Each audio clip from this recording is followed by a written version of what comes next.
Welcome to 21st Sports Recap and Reaction for the Dallas Cowboys at the New Orleans Saints in their Week 4 matchup, October 4th, 2015.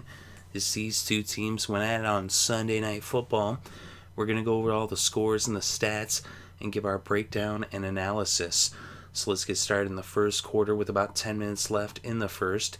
Dan Bailey hit a 30-yard field goal to put the first points on the scoreboard to make it 3-0 Dallas over New Orleans. Then with less than 4 minutes left in the first still, Drew Brees hit Josh Hill for a 3-yard touchdown. Hawker added the extra point, and now the Saints were up by 4 with the score New Orleans 7, Dallas 3. So that was the score after one quarter of play. Then in the second quarter, with about 13 and a half minutes left before halftime, Joseph Randle got a 1-yard touchdown run as he punched it in. Bailey added the extra point, and the Cowboys were back up by 3 with the score Dallas 10, New Orleans 7. So that was the score going to the locker rooms at halftime. And to open up the third quarter in the second half, the opening kickoff, Lance Dunbar was injured for the Cowboys, so they'd be without Dunbar. So then with about 11 minutes left, still in the third, Zach Hawker hit a 51-yard field goal, and this game was tied up at 10 apiece. Dan Bailey would hit a 38-yard field goal with about 8.5 minutes left in the third to put the Cowboys back up by 3 with the score 13-10 Dallas over New Orleans. But then Zach Hawker hit his second field goal of the second half with about a minute and a half left in the third, a 29-yarder that tied this game back, this time at 13 apiece. So that was the score after 3 quarters of play. And then with about 8 minutes left in the fourth, Kyrie Robinson punched it in from a yard out. Hawker added the extra point, and now New Orleans was up 20-13 as they were in the lead by 7, as they were in the lead for the first time since the first quarter when they were up 7-3. But here it was 20-13, and then with less than 2 minutes left, Brandon Weeden hit Terrence Williams on the right side of the end zone for a 17-yard touchdown. Bailey added the extra point, and this game was tied at 20 apiece.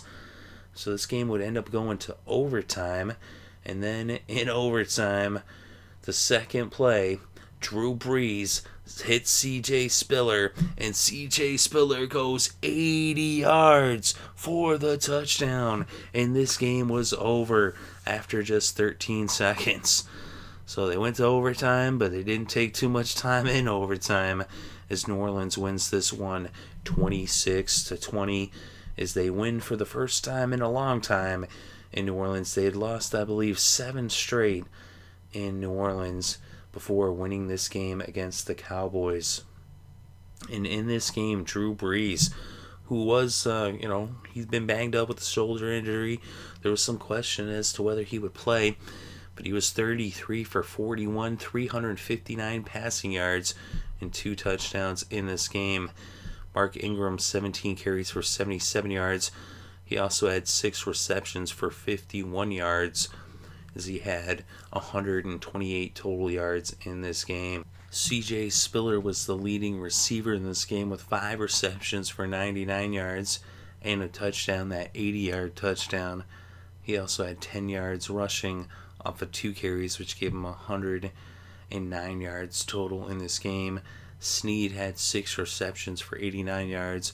Ingram had 6 receptions for 51 yards, as I said a moment ago.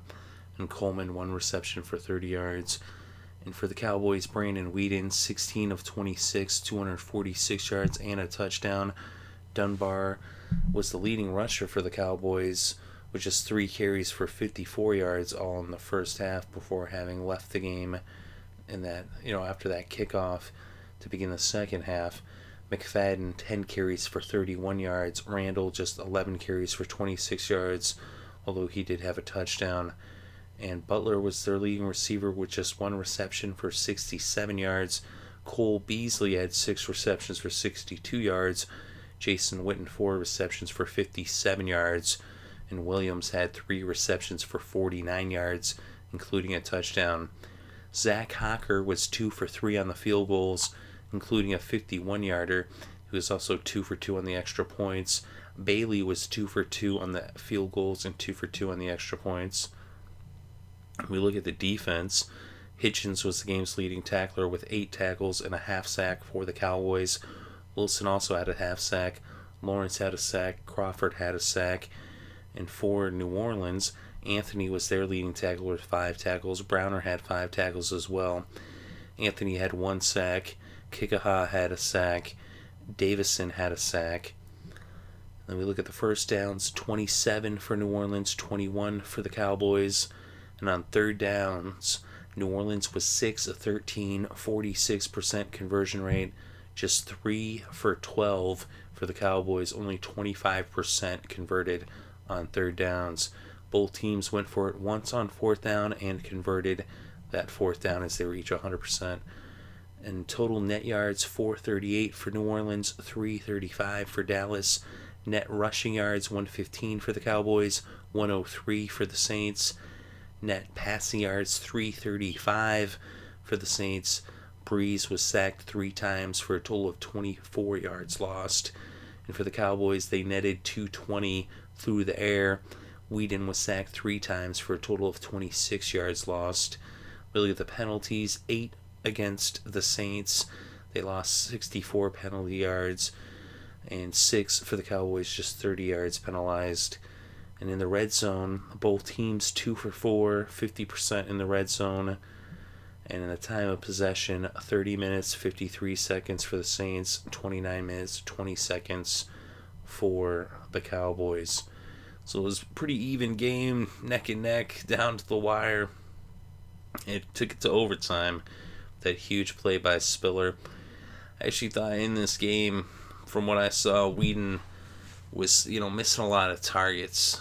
At least, he's still 16 for 26, but when he was throwing incomplete passes, a lot of times it was just bad throws.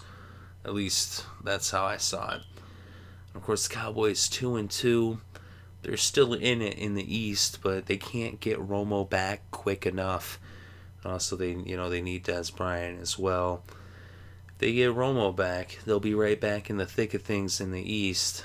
But of course, they're just kind of biding their time until then, and there's only so much Whedon can really do. I don't know. It's a tough situation for the Cowboys. Their defense, wasn't looking too good either. Brees was lighting them up as he put up pretty big numbers through the air. Of course, they did, hold the Saints to where, 20 points through regulation until that big, huge 80-yard touchdown, in the final, in the overtime. And just the 13 seconds, there's the second play of overtime. Of course, that, put Brees over 300 with that huge pass. Most of that was C.J. Spiller just making a big play. Of course, C.J. Spiller has a lot of special teams experience from his time in Buffalo. And, he's a guy who can, you put it in his hands, he could take it to the house. They said watching that 80-yard run, it kind of reminded me of a punt or a kick return by C.J. Spiller, as he's been apt to do in the past. He's a guy, he can hit those, big runs. He hits the hole, he takes off, he's got the speed. Interesting to see how fast he was running on that play. But a big one for the Saints. They're 1-3, but in their division in the South, you got 2 teams that are undefeated, so it doesn't look like the Saints are really going anywhere this year, and they're going to have a real uphill battle to climb. Like I said, both the Panthers and the Falcons are 4-0 in that division, so they've got a long way to go if they want to rock and roll. But let me know what you think in the comments section below. Definitely interested to read your thoughts and opinions. Thank you very much for listening. It's greatly appreciated. I hope you're having a good day and had a great weekend and enjoyed all the sports.